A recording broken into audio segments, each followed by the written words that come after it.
Dili December 25 ang pagkatao ni Lord Jesus, kung dili October 1. October 1.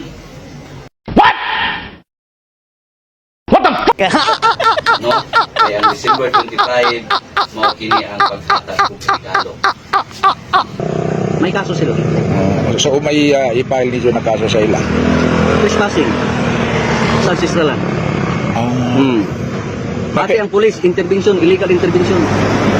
Kay dili pagkasis ang illegal ang ilang activities karon kay wala sila mag comply sa management sa Federal Tribal Government of the Philippines sa rightful owner sa ancestral land.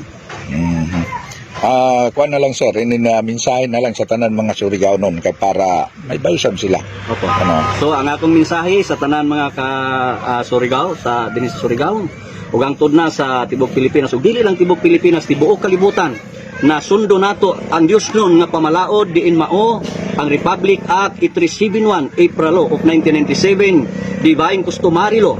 Since time immemorial na andita sa management sa Federal Tribal Government of the Philippines para nga ma-address ang atong kaluwasan material at spiritual nga makapon nato ang kalinaw panagiusa ug matuod nga kausaban sa atong nasod Pilipinas tungod kay ato kining giri-implement to continue kay ang presidente walay katungod sa pag-implement, pag-assist lamang. Para sisira ulo.